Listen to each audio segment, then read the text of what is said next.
Daf Pei Dalet of Torah Ohr. Welcome. We're going to be learning the beer, or most of the beer, on the Maimer Vasisa Tzitz, and then continuing with the first half of the Maimer Zachar Esa Shasavcha Molek. Now, we were discussing the ציץ, which the Kohen Gadol would wear over his forehead, that golden plate, and it said on it, Kodesh Lashem, holy for Hashem. And we're discussing how the ציץ counteracts Amalek. Amalek blocks the ideas that we've understood and integrated intellectually in our mind from getting to our hearts. Amalek is full of self-centeredness and ego, and Moshe is the one who can counteract Amalek, because Moshe is all about bittul, about self-nullification and humility, the opposite of Amalek. Now, we're starting from the Hine Aaron, the last paragraph on Daf Pei Gimel, about 15 lines from the bottom. So now Aaron is one of the seven shepherds. There's seven special tzaddikim who are the shepherds of faith that give the Jewish people emunah. And Aaron, whose main quality is chesed and Ava, so he brings down Ava, love of Hashem, and through that, the Yidden, while davening, have a powerful love of Hashem. But then after davening, the iron curtain of Amalek separates between them and Hashem. They don't sense godliness, but there's only little bits of godly light shining through the cracks. And this, the cracks in the wall between the person and the godliness being revealed to him, it happens through Hiroi Tshuva, flashes of thoughts of Tshuva. So the solution, how do you break through this wall and this iron curtain, and in order to allow the revelation of Hashem to be sensed by the person, and then this will cause him to be be well up with love of Hashem. So the solution is through the ציץ, which Moshe prepared, and the pasuk says in וזהו bracha, the famous pasuk, Torah tivlanu Moshe, that the Torah was commanded by Moshe. So it's the Torah of Moshe. When we learn Torah with bittul, and those who fought Amalek are called, Moshe says, choose for us men, meaning they have to be like us, like Moshe, to fight against the obstinacy and the competitiveness and coarseness and chutzpah of Amalek, because Amalek is aware of Hashem and nevertheless specifically goes against Hashem, which is the klippah, the type of impurity that doesn't let one's intellectual recognition to impact on his emotions. And this is chutzpah, because he knows what's right and still he doesn't do it anyway. He doesn't let that impact on him anyway. So Moshe is the one who nullifies this through learning Torah with bittul, because Torah is only Torah when it's learned with bittul. If someone only has the intellectual element of Torah, then it's nothing. And we have to realize that we don't, but lo sachalu, like the pasuk says, don't desecrate Hashem's name, but lo sachalu can also be translated as don't leave a void, because when we are full of yeshus, of ego, self-centeredness, then we leave a void, because it says Hashem can't rest where there's in this place of ego. And so really, Hashem exists in both before creation and after creation the same way, without any change. Now, although when we learn Torah, our thought and speech is ours and is somewhat of a yesh, it is somewhat of a separate entity in its feelings from Hashem, but still the Torah itself is chachma, which is one with Hashem, and Torah Shvalpeh chachma tata, the lower level of Chacham, which descends into world, but is still one with Hashem. And therefore, it's in a state of bittul. Next paragraph, וזהו. Now, it's interesting that ציץ is in the masculine and ציץ is the same basic word, but in the feminine. So ציץ in the masculine is המשך, bringing from above to below, whereas ציצית is hello from below to above, which is the idea of the makabel, the recipient, whereas the masculine, the ציץ, is the giver, the provider. And therefore ציץ is Torah, which is bringing Hashem's wisdom down to us, dictating how Hashem wants things to run. Whereas tzitz is connected to tefillah, which is us elevating ourselves to Hashem, us talking to Hashem. Now, when we learn Torah with bittul, so then we reveal Yud-K into Vav-K. Yud-K is the Chachma Bina, the intellectual process, understanding about Hashem, and that is revealed in Vav-K, in the emotions and the practical, that understanding about Hashem should translate into a feeling, welling up a feeling, and then action based on that feeling. And that's why the ציץ was made by Moshe, who was the idea of Torah, and with bittul. Now, in Kabbalah, and Rabbi Chaim Vital talks about the different sources of in spiritual worlds for the ציץ, how it comes from Mochin of Abba, which Abba, the father, refers to Chachma of Atzilus, and then even higher in Kabbalistic terms, the forehead of Mitzcha, the forehead of Arich. So this is Arich is the external part of Keser, which is beyond worlds. But again, it's the forehead, which corresponds to what we're talking about here. The forehead is the sort of external of the outside of the brain and the mind.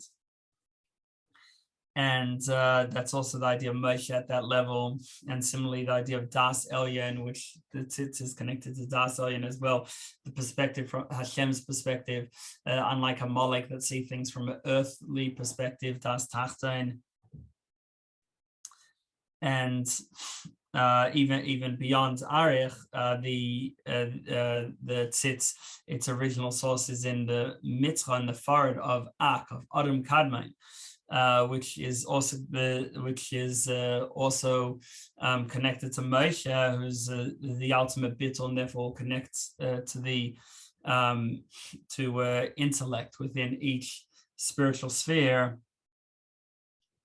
And therefore, without getting into all these Kabbalistic details, therefore Moshe is the one who makes the ציץ.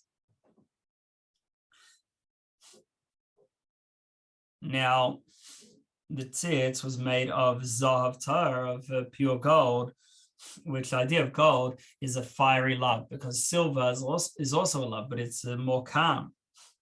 Whereas like water, whereas gold is like a love like fire. And then they would engrave in it the words Kodesh Hashem. So the idea of engraving words is it's the letters of Bina, which is Ema, the mother, because Chachma is just the original spark without details, whereas Bina is where it develops and where it's detailed, and that's when you have the picture of letters. Chachma and Bina are the train Rein Deloim Misparashin, the two friends that don't separate. So you have the original spark of Chachma, and then that comes in to Bina, into all the details and development of Bina, and that's where the letters are. Like is explained elsewhere about the three parts that Sefer Yetzirah discuss: Sefer, and Sipur. There's the scribe, the story, and then the book where the story of the scribe is written. The Sefer, the scribe, which is the source of the idea, that's Chachma, whereas Sipur, the story as it develops, is Bina. So now the letters, are like if you have an idea in your head and then you write it down, or the way they would do it in the olden days, they didn't scribe it, cut it into wax, which is like the idea of ptухי, and to engrave the letters. So obviously the idea is a lot higher, it's a lot more abstract than the way you write it down in physical words. And similarly, that there's the Torah as it is with Hashem, and then the Torah as it is encloses itself in the physical world. And then even in the physical world, it still remains Hashem's chachma. Okay, next paragraph. Kodesh lahavaya. So what did it say on the ציץ? It said Kodesh lahavaya, holy to Hashem. And like we said in the Maimer, that Kodesh la was on a lower level, and then above that it said Yud Kei Vav Kei, Hashem's name. So the reason for this, we'll explain based on that Torah is the pnimi, is what the light of Hashem that we take in an internal way, because when with Torah we understand the Torah, so we're taking it in an internal way, whereas mitzvahs is makifim, the sort of encompassing light of Hashem, because with mitzvahs the main thing is to do them rather than to understand them and take them in. And so when it says in the ציץ kodesh le, holy to, that's like the idea of mitzvahs. When we do a mitzvah, we say asher kiddushanu, so that who sanctified us through his commandments. So the mitzvahs are connected with kodesh, with holiness, which the idea of holy is to be beyond. Holy means that it's beyond the world. So that's the idea of a sort of makif, surrounds. And the lamed, holy to Hashem. So that's the lamed is the numerical value of 30, which represents the three energies, keser, chachma, and bina. And just like we find this idea that in other places, that the word selem, for example, so the tzaddik, which is the numerical value of 90, that represents all the spheres. When you take away das, you've got from chachma until malchus is 9 spheres. So that's the tzaddik, the 90. Then the lamed, in the next letter of selem is lamed, which is 30 sort of beyond keser, chachma, bina. Because you could have chachma bin either within the spheres or as they are part of the makif and part of the beyond, because when you only have keser, which is obviously beyond the spheres, and then chachma bina, so the intellect in general is just the facts as they are, whereas the emotions are how they relate to me, and therefore more pnimi. So the final mem refers to makif harachik. The 30, the lamed, is the makif hakarav, the closer makif, whereas the final mem of tselem is makif harachik, which is explains in the maimah elsewhere. But either way, both Torah, which is the internal energy of Hashem, and mitzvahs, which are the surrounding, encompassing energy, are both achieved through our efforts. There's our effort itself, esros delasata, and then the corresponding, and then the esros delaela, the arousal from above, that is the response to our efforts. So the light of mitzvahs is the response. The Torah is our efforts itself. But either way, both of them are based on our efforts. But then there's another level of godly revelation, which is completely beyond our efforts. And that's why there's 2 levels of Havaya. When the Hashem's name Yud Kei Vav Kei it can either be within worlds or beyond worlds. So one Shem Havaya is based on within worlds, where the Yud is the Chachma, Hey is Bina, Vav is the Midas, and the second Hey is Malchus. And then the crown above the Yud is Keser. So even though Keser is beyond worlds, but it's beyond as it relates to worlds. So beyond, but still related. Makif ha-karev, the closer makif. But then there's Havaya, which is completely beyond worlds. And that is not the desire for worlds. Keser, which is Keser, is a desire. So you have the desire for worlds, and that relates to worlds. Whereas the higher level of Shem Havaya, it's not even a desire for worlds. It is the source of that desire. And that's why in the Yud Gimel Midas Rachamim, it says in the introduction to the 13 attributes of mercy, it says Havaya, Havaya. It says Hashem's name twice. That's the 2 levels of Hashem's name. As Hashem is involved in worlds, or at least desires to have creation, and then the source of that which is beyond that. and this is a level which is beyond anything that we can tap into and connect to, and that's why Kodesh Le is on a lower line, and then Hashem's name is on a higher line. The Kodesh Le refers to what we can achieve either through our efforts or as a response to our efforts, whereas the Hashem's name, Avai, is as it is beyond our efforts. And it is for this reason that it says in the pasuk that the ציץ is l'ratzon lifnei Havaya. It's it's desirous, and lifnei Havaya that beyond, either beyond Shem Havaya, meaning beyond the low Havaya, which is within worlds, within Atzilus, or lifnei Havaya, lifnei meaning to the internal, the inner Havaya, meaning the higher Shem Havaya. Like we see a similar wording used about Yom Kippur, it says lifnei Havaya titaru, that in either lifnei Havaya, beyond Havaya titaru, you shall be pure, or lifnei Havaya, to the inner Shem Havaya, through the inner Shem Havaya, you shall be pure. Now, similarly, when a person is serving Hashem, so the idea of the forehead is that after his meditated and reflected in depth and at length about Hashem's greatness and how that's the only real thing, so the forehead is what's left after that hispanos, after that reflection, what he can take with him throughout the day. And that's why it says tamid, that the ציץ is tamid, is constantly, because the idea of it is, the forehead is that we keep our perspective as we had it during davening throughout the entire day. That even when we're involved in worldly pursuits, but still his Torah is set, and Malach his work is just temporary. It's not his main thing. That he's still thinking from a Hashem perspective, from a Torah perspective, that he's only working in order to have time to learn Torah and to daven. And the same thing with anything he's involved in, it's only in order to be able to facilitate him serving Hashem. And that this is through Moshe, which is like Moshe's das, and is das, and so that's the idea of personalizing what we have come to understand in Chachma and Bina.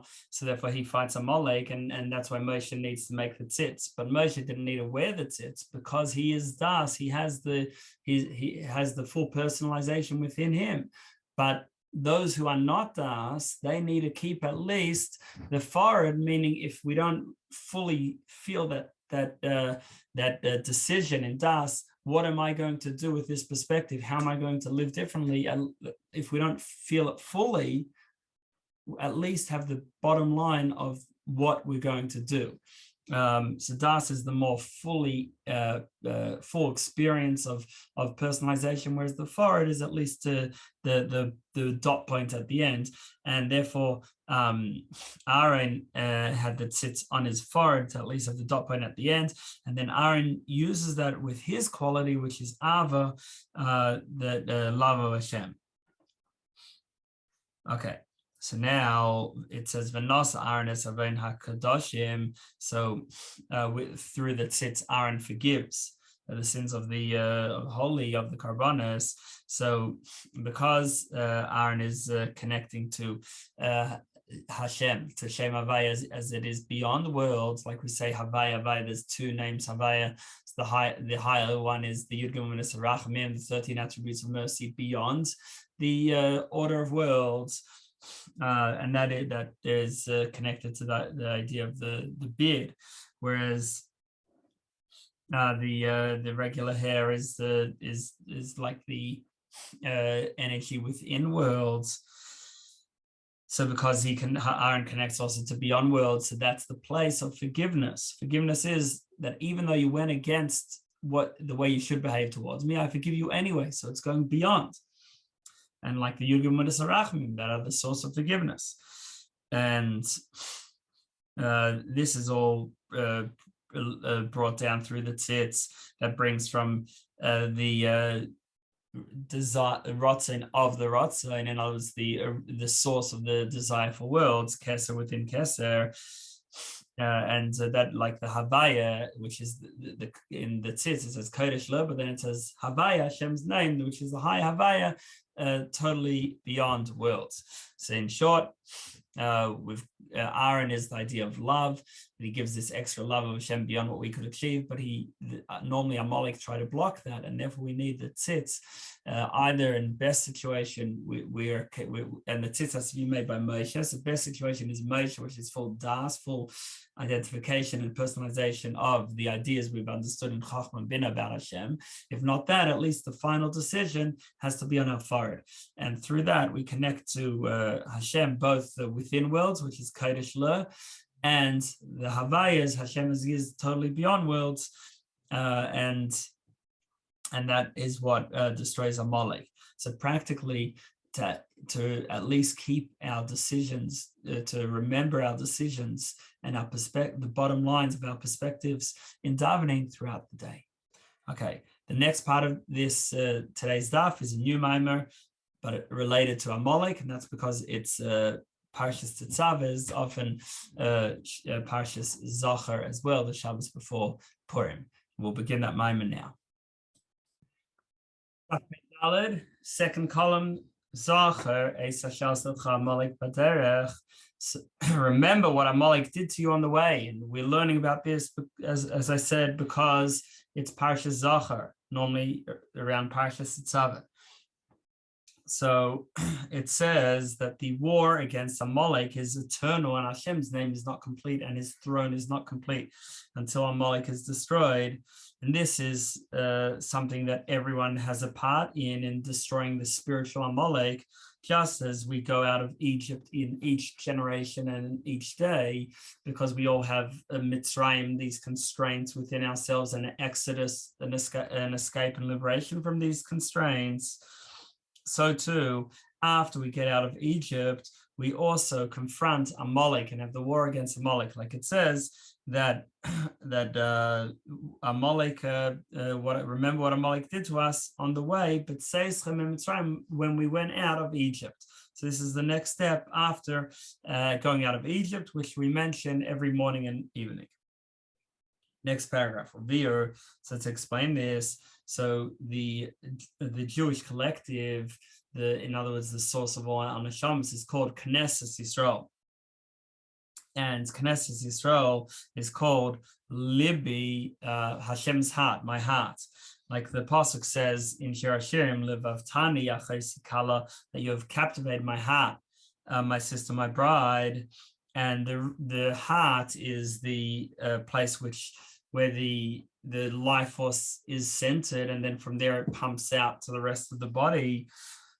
So in a similar way, the neshamas are called Knesset Yisrael, because that's where they're collected. That's where they're based. And then the chayes, the life force, the vitality of Hashem's light, it spreads out from there. And we're called Yisrael because the word Yisrael means to overpower the angel of Hashem, but what that same pasuk means spiritually is that we are beyond Elikim. Elikim is Hashem as he's involved in nature, whereas Yisrael, the Yid, has a ray of Hashem's light of beyond nature of Shem Havaya. Next paragraph, V'hinei. So now every neshama, it has the inner point of the neshama, just like Knesset Yisrael in general is the inner point of all our souls together. So each soul also has its inner point, and the inner point of every soul is this flame that's bursting to go up, to jump up to Hashem and cleave to Hashem. And it's literally a piece of Hashem, and all it wants is to be included in Hashem's light. Over the page. And then there is the koiches hanefesh, the attributes of the soul, which are the spheres, and then it continues on to the garments of the soul, thought, speech, and action. So the attributes of the soul, which is intellect and emotion, so they're still a lower level than the inner core of the soul itself, which is the fact that the soul, the neshama, just wants to cleave to Hashem. And on the other hand, intellect and emotion, they can also be enclosed and take on the garb of the nefesh bahamis, of the animal soul, which is a mixed bag. It's not purely godly, has good and bad. Whereas the essence, that is that's all it wants is Hashem. That essence is equal with every yid. On the other hand, how much that essence is revealed is different between each person. But when it is revealed, we say about that in this same pasuk that we quoted before, Leib so the pasuk continues, you've captivated my heart with one of your eyes, meaning that even if we just have one space where the neshama is revealed and the core of the neshama, how it wants to be one with Hashem.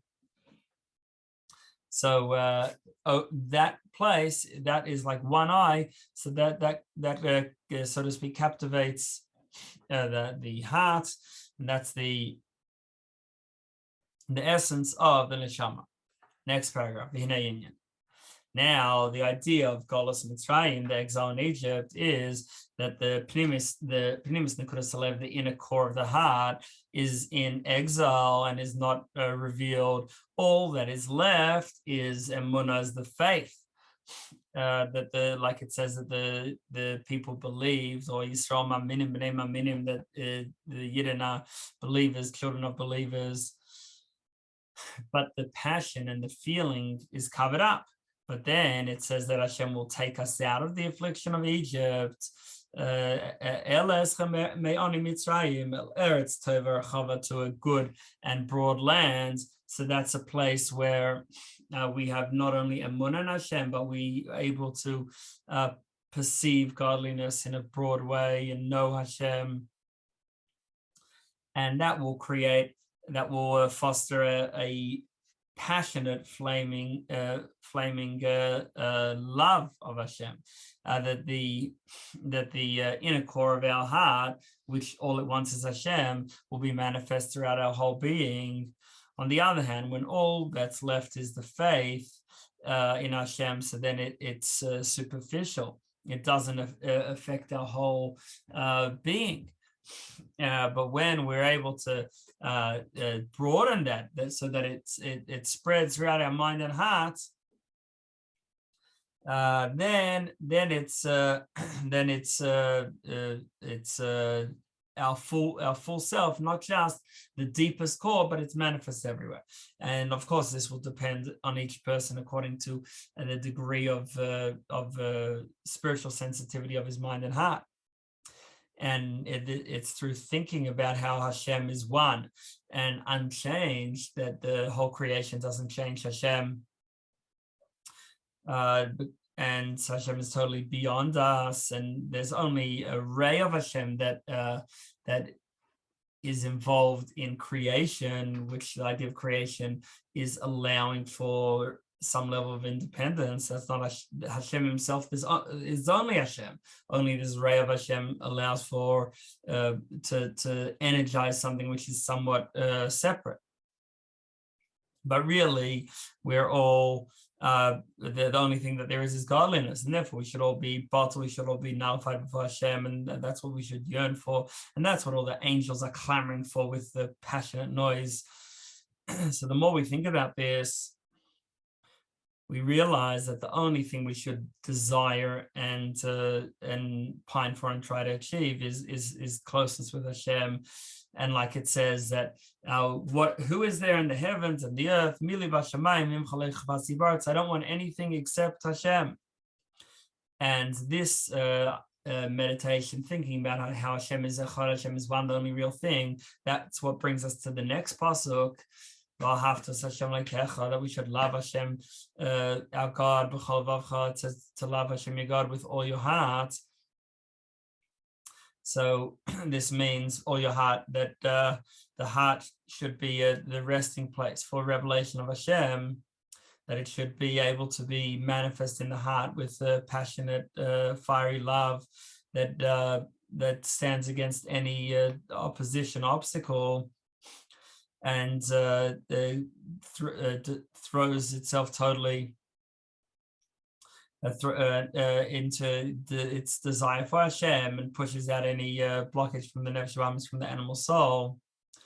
So that is Knesset Yisrael, that this passionate desire for Hashem,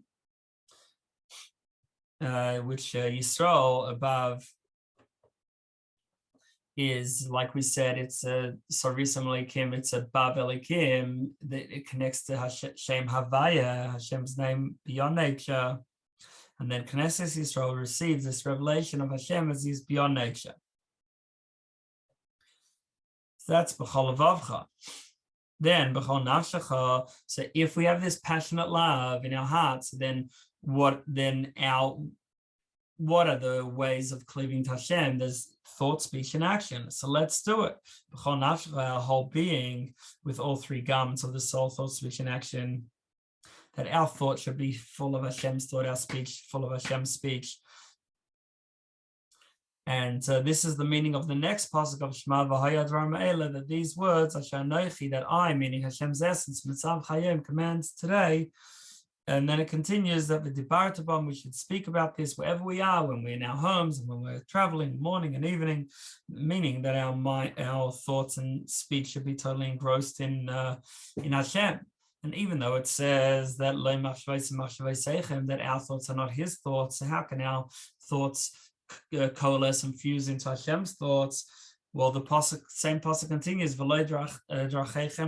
your ways are not my ways, meaning that when our ways are not Hashem's ways, then Hashem's thoughts are not our thoughts.